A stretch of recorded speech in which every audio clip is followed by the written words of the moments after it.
The vast emptiness of space lit up with brilliant flashes as the Imperial fleet dropped out of hyperspace near Jupiter. Their massive ships, each the size of a small city, moved with practiced precision.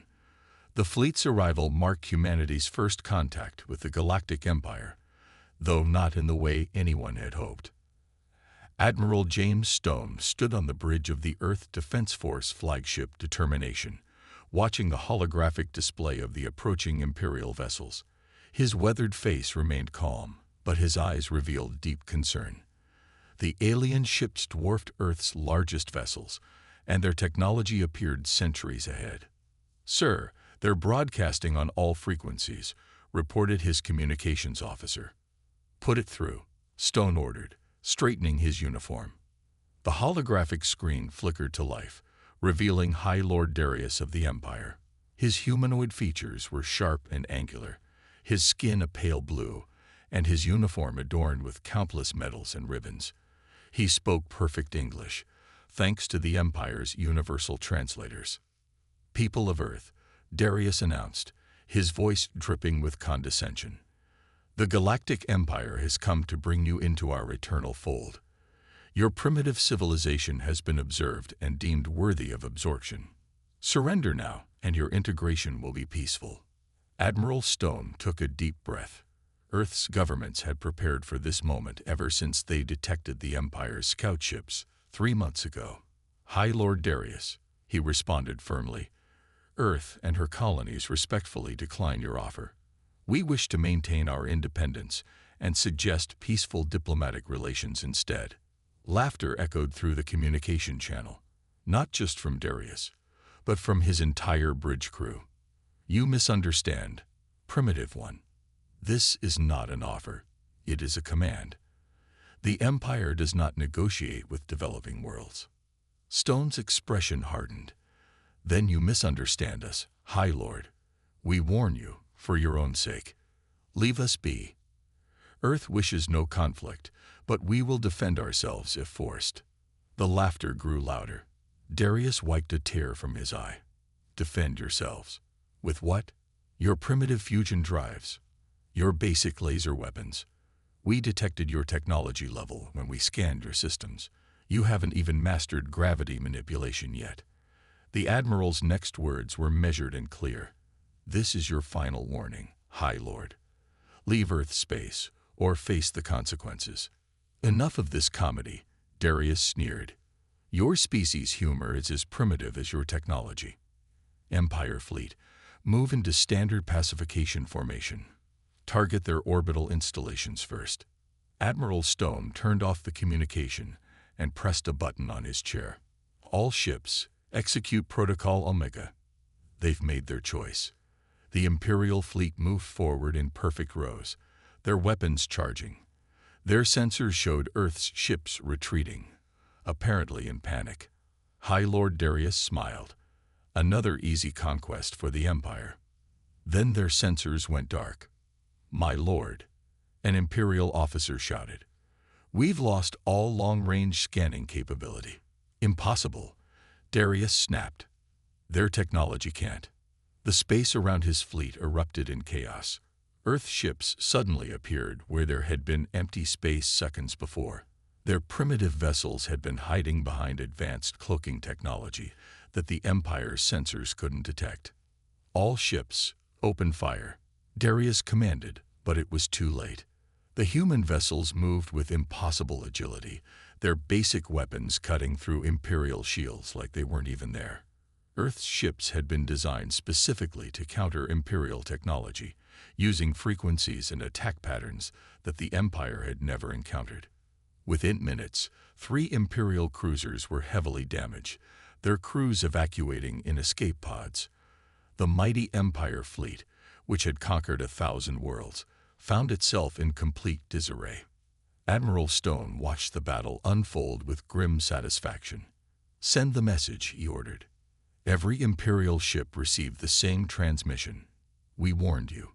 This was just one colony fleet. Imagine what awaits you at Earth. You have 1 hour to retreat before we demonstrate our actual military capabilities." High Lord Darius, his bridge filled with smoke and warning alarms, stared at the message in disbelief. For the first time in his long career, he felt something alien to Imperial commanders. Fear. The humans hadn't been primitive at all. They had been containing themselves, waiting, preparing, and the Empire had just walked right into their trap. All ships, he commanded, his voice shaking slightly, fall back to rally point Beta. We need to reconsider our approach. As the Imperial ships fled, Admiral Stone allowed himself a small smile. Send word to Earth Command, he ordered. Tell them Operation Sleeping Giant is now in effect. The Empire has taken the bait. 3 days after the first encounter, the Empire launched what they called a proper invasion. Their pride was hurt, and they wanted revenge. This time, they sent 5 times as many ships towards Mars, Earth's largest colony. General Robert Blake stood in the underground command center of Mars Base 1, watching the incoming Imperial fleet on the massive screen. Unlike Earth's lush blue world, Mars had been transformed into a fortress over the past 50 years. Its red surface hid thousands of defensive positions and underground cities. They'd brought the big guns this time, sir, said Major Thompson, pointing at the screen. Those are Planet Killer class ships. Blake nodded calmly, just as we expected. Is everything in position? Yes, sir. Operation Mousetrap is ready. The Imperial fleet moved with extreme caution this time. Their ships were spread out, sensors at maximum power, watching for the tricks that had surprised them before. High Command had ordered them to make an example of Mars. They would not fail again. The fleet's new commander, Grand Marshal Rex, stood confidently on his bridge, launched the first wave of bombers. Let's see them try to hide a whole planet. Thousands of Imperial bombers descended toward Mars. They expected resistance, but the surface remained quiet. Too quiet. Suddenly, Major Thompson turned to Blake.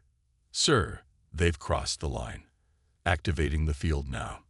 Blake pressed a button on his command console. All units, execute Phase 1. The space around Mars shimmed for a brief moment. The Imperial fleet didn't notice anything at first, but then their engines started to sputter. Grand Marshal, an officer screamed. Our ships, they're losing power. Rex watched in horror as his mighty fleet began to drift helplessly. The humans had somehow created an energy-dampening field around the entire planet. Imperial technology, which relied heavily on their advanced power systems, was useless. That's when the surface of Mars came alive. Thousands of missile silos opened, but they didn't fire typical missiles. Instead, they launched what looked like small pods. The pods attached themselves to the Imperial ships, and then Earth's true weapon was revealed. Sir, Major Thompson reported with a grim smile, the nanoswarms are deployed.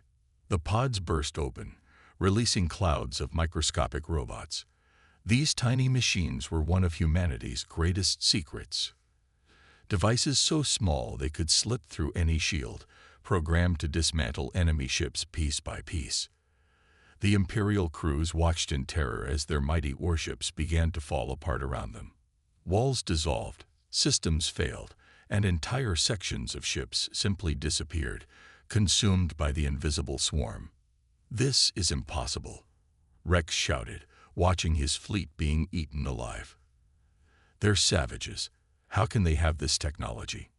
Blake's voice came through on all Imperial channels. We tried to warn you. This is what happens when you force humanity to defend itself. These are just our automated defenses. Would you like to see what our actual weapons can do? The remaining Imperial ships tried to retreat, but the energy field held them in place. One by one, the mighty vessels of the Empire were reduced to floating scrap metal. Blake turned to his officers. Begin rescue operations. Save as many of their crews as we can. We're not monsters, after all.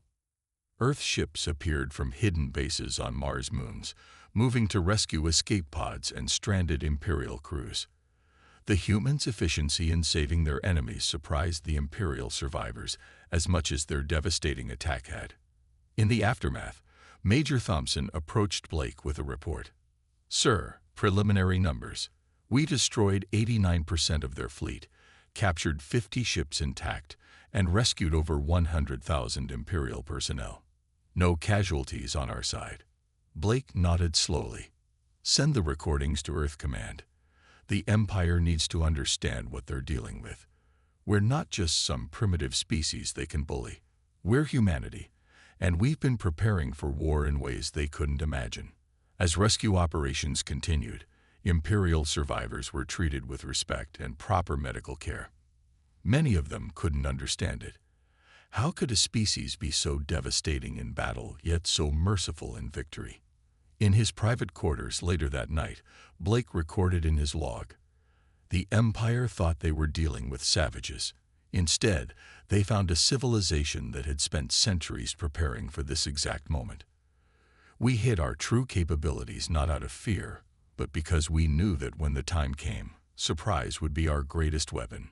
The Empire has now learned what every would-be conqueror throughout human history discovered. Never underestimate humanity's ability to defend itself." The Battle of Mars would come to be known throughout the galaxy as the day the Empire's myth of invincibility died. But for humanity, it was just the beginning. The Imperial War Council gathered in their grand meeting hall on their capital world. The room was filled with tension as military leaders tried to understand their recent failures against Earth.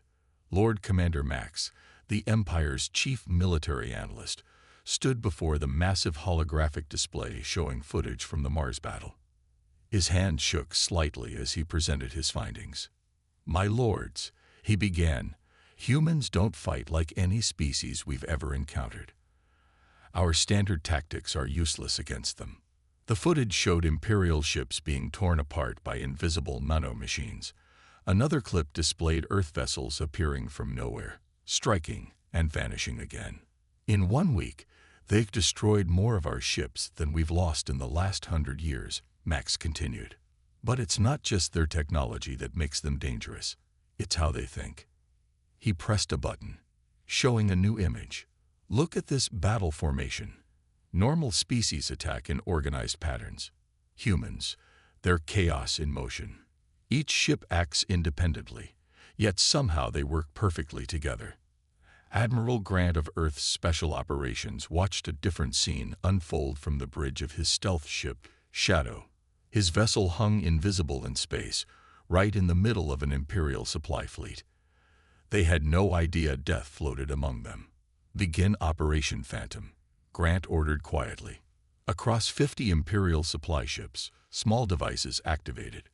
Earth commandos had secretly placed them there days ago. Each device was the size of a coin, but they carried humanity's most devastating electronic weapon. The Imperial ship's computers suddenly went crazy. Their weapons turned on each other. Navigation systems sent ships crashing into one another. Life support systems shut down randomly. "This is Captain Wells of Supply Ship K-19. A panicked voice broadcast. Our systems are possessed. The humans, they're inside our computers." Admiral Grant watched calmly as the Imperial fleet destroyed itself in confusion. No Earth weapons were fired. They didn't need to be. "Send the message," he ordered.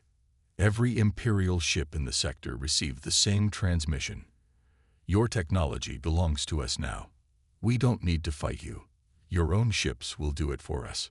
Back in the Imperial War Council, Lord Commander Max showed more footage.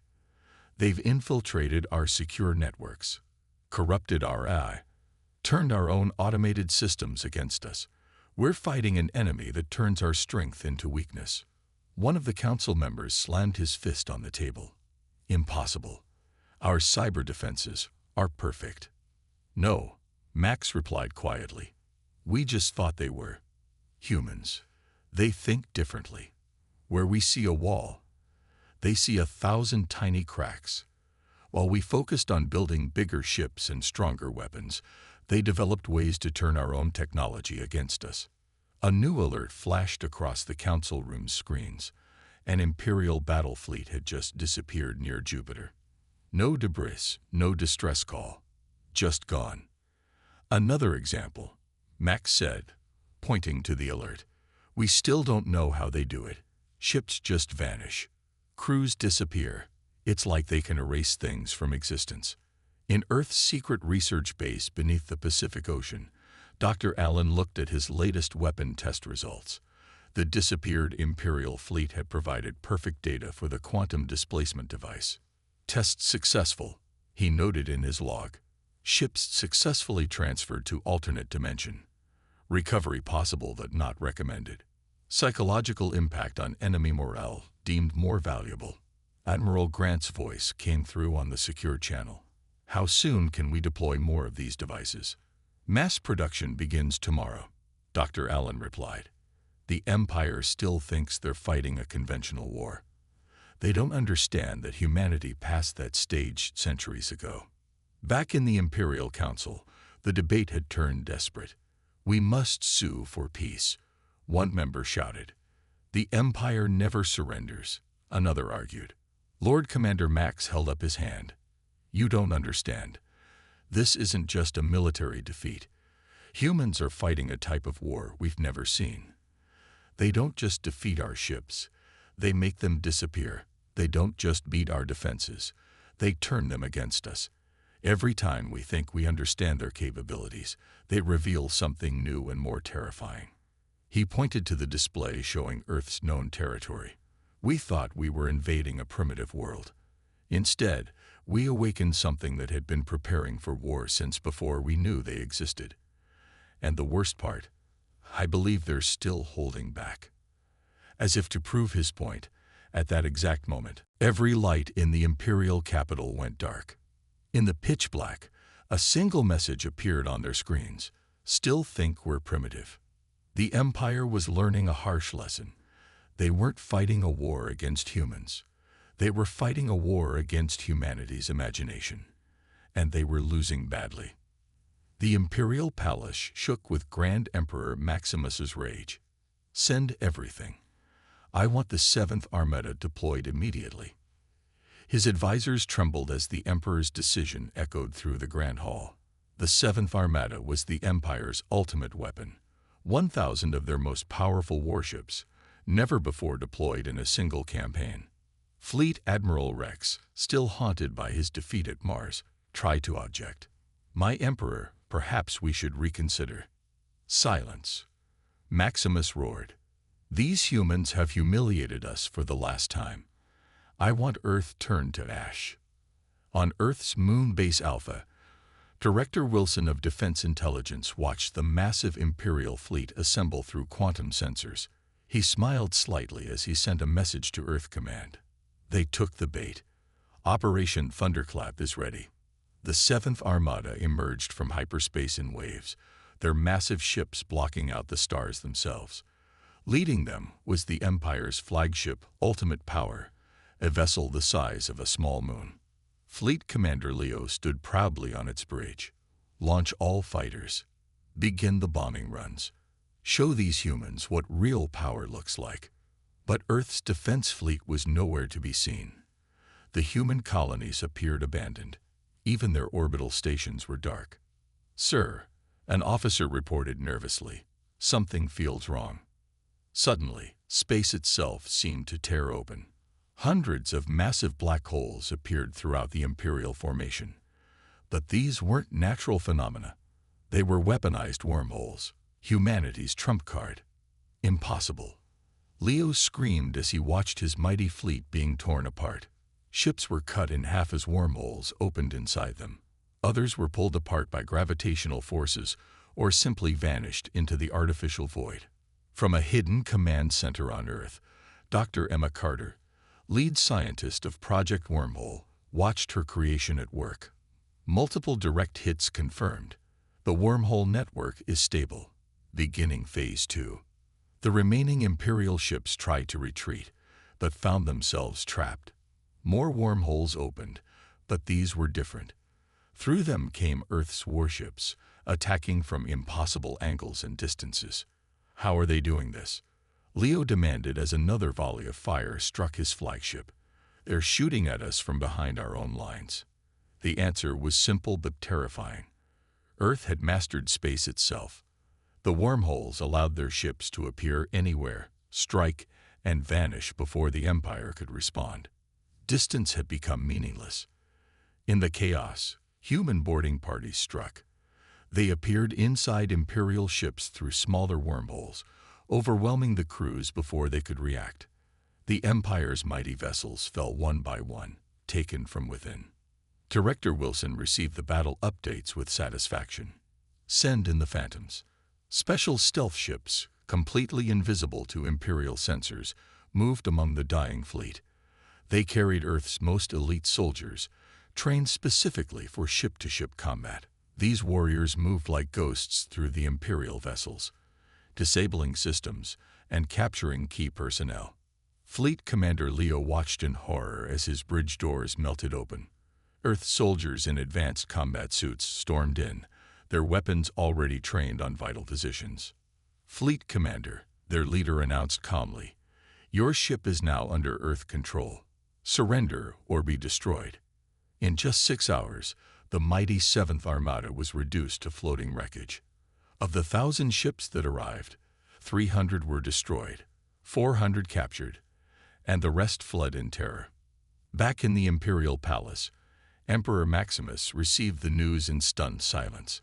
His ultimate weapon, the pride of the Empire, had been shattered. Director Wilson prepared his report for Earth's Council. Operation Thunderclap successful. Estimated 60% of Imperial military strength eliminated or captured. Our casualties, minimal. Message to Empire, clear. Dr. Carter added her own notes. Wormhole weapon performance exceeded expectations. Enemy has no defense against spatial manipulation tactics. Recommend immediate deployment to all Earth fleets. But the true victory wasn't in ships destroyed or captured. It was in what the Empire had learned. Humans weren't just fighting back. They were fighting with weapons and strategies that defied the laws of physics itself. As news of the defeat spread, worlds throughout the Empire began to panic. If their greatest fleet could fall so easily, what hope did anyone have against Earth?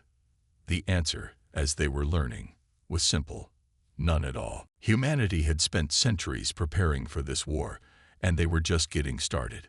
In a dimly lit bar on the Imperial capital world, a group of soldiers huddled around a table, their voices low and scared. These weren't fresh recruits, but battle-hardened veterans who had survived encounters with Earth's forces. "I saw it with my own eyes," whispered Captain Drew, his hands shaking as he lifted his drink. "They sent something onto our ship. Something invisible. Within hours, half the crew was sick. The other half, they started seeing things, hearing things, going mad." The Empire's finest medical ships were overwhelmed with soldiers suffering from mysterious ailments. Some had faced Earth's biological weapons, others their psychological warfare. All of them were changed forever. In the Imperial Military Hospital, Dr. Anna reviewed the latest cases. Her reports to High Command grew more desperate each day. "These humans, they don't just kill. They break you in ways we never thought possible." A soldier in quarantine screamed about invisible insects crawling under his skin. Another couldn't sleep, haunted by hallucinations of his ship dissolving around him. These weren't random attacks. They were carefully designed psychological weapons. On Earth's biodefense station, Chief Scientist Peters monitored the effects of their latest deployment. "The nanoviruses are working exactly as planned," he reported. "Non-lethal but completely destructive to enemy morale. They'll think twice before entering our space again." The stories spread through the Empire like wildfire, each one more terrifying than the last. Soldiers spoke of ships that died from the inside out, of weapons that turned their own bodies against them, of battles where the enemy was everywhere and nowhere. In an Imperial Army barracks, Commander Jack faced a growing crisis. "Sir," his lieutenant reported, "another 100 soldiers have deserted. They're refusing to fight against Earth." For the first time in its history, the mighty Imperial military was facing mass desertions. The mere mention of Earth deployment caused panic among the troops. "Did you hear about the Ghost Fleet?" one soldier whispered to another. An entire Imperial battle group disappeared near Saturn. No debris, No bodies, nothing. Just gone. They say Earth has weapons that erase you from existence. The Imperial News Network tried to maintain morale with propaganda, but the truth couldn't be hidden. Footage leaked of Imperial ships being torn apart by invisible forces, of entire crews found catatonic, of weapons that defied understanding. In a secure briefing room, Imperial Intelligence Director Marcus showed the latest footage to his superiors. "Watch this," he said, playing a recording of an Earth attack. The video showed an Imperial heavy cruiser. Suddenly, all its crew started acting strange, turning on each other in confusion. Within minutes, the mighty ship was defeated without a single Earth weapon being fired. "They've developed something new," Marcus explained. "A way to hijack our neural implants. They can turn our own crews against us. No ship with cybernetic-enhanced personnel is safe." The Empire had always relied on its technological superiority. Now that same technology was becoming their greatest weakness. Humans had found ways to turn everything against them. Their computers, their weapons, even their own bodies. On Earth's Psychological Warfare Command, Director Lisa reviewed the latest success reports. "Fear is spreading faster than any virus," she noted. The Empire's greatest weapon was always their reputation of invincibility. "We're not just destroying their ships, we're destroying their myth." The effects were devastating. Imperial recruitment dropped to zero. Veteran soldiers requested retirement. Even their most loyal commanders began questioning orders. "They warned us," became a common phrase throughout the Empire. "They told us to run, and we didn't listen."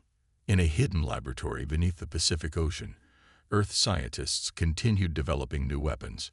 Not weapons that killed, weapons that terrified. They understood that fear was more powerful than any bomb. An intercepted Imperial communication summed up their success. "These humans, they're not like anything we faced before. They don't just defeat you, they haunt you. They get inside your head. Even if you survive, you're never the same." The Empire had faced thousands of species in combat, but none like humanity. Other races fought with honor, with predictable tactics. Humans fought with imagination, with psychological warfare, with weapons that targeted the mind as much as the body. As another day ended, Dr. Anna added to her report, "We can heal their bodies, but we can't heal their fear. Earth hasn't just defeated our soldiers, they've broken their spirit. And the most terrifying thing, we still don't know what else they're capable of." The Empire was learning a harsh truth. Sometimes the most devastating weapons aren't the ones that kill you, but the ones that make you wish you were dead. The Imperial Command Center was in chaos. Red warning lights flashed everywhere as their systems failed one by one. The mighty heart of the Empire's military machine was falling apart. "We've lost contact with the Eastern Fleet," an officer shouted. "Western Fleet isn't responding either." Grand Admiral Alex, the Empire's last top commander still willing to fight Earth, slammed his fist on the control panel. How are they doing this?" The answer came in the form of a simple message appearing on all their screens. "Your command structure belongs to us now." Earth's cyber warfare teams, led by Commander Ryan, had finally struck at the Empire's core. After months of careful planning, they had found a way into the most secure networks in the galaxy. All systems compromised, Ryan reported from his underground base on Earth, beginning Phase 2 of Operation Network Storm. Across Imperial space, chaos erupted. Ships received conflicting orders. Defense systems turned off at random. Communication networks collapsed. The Empire's rigid military structure, once its greatest strength, became its biggest weakness. On the Imperial capital world, things got even worse. Bank accounts suddenly emptied. Personal data was erased. The entire financial system crashed in minutes. "Sir," a pale-faced assistant reported to the Emperor, "we've lost control of everything. The humans, they're inside every system." But the cyber attack was just the beginning. Earth had spent months placing sleeper agents throughout Imperial territory. Now they activated all of them at once. Major Tom, leading Earth's intelligence division, watched as reports flooded in. All agents activated.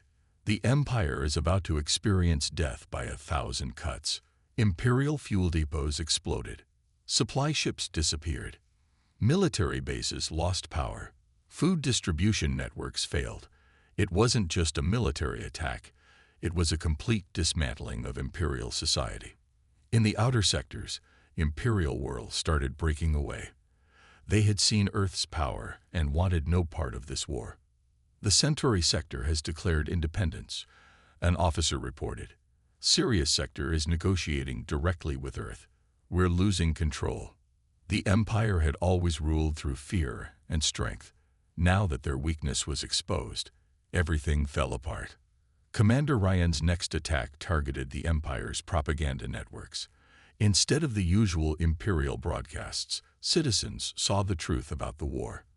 They watched their mighty fleets being destroyed. They saw their unbeatable armies running in terror. The humans aren't just defeating us. A popular underground message spread. They're showing everyone that the Empire isn't invincible. In his war room, Major Tom received another report. Sir, 15 more Imperial worlds have requested Earth's protection.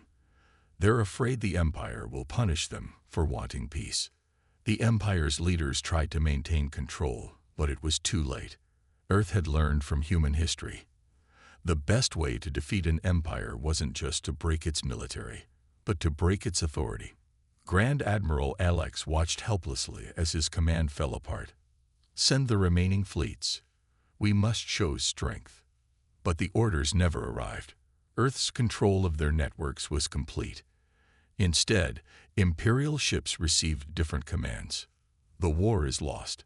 Save yourselves. On Earth, the Defense Council met to discuss the Empire's collapse. Director Wilson smiled as he delivered his report. Their military is in shambles. Their economy is ruined. Their people have lost faith.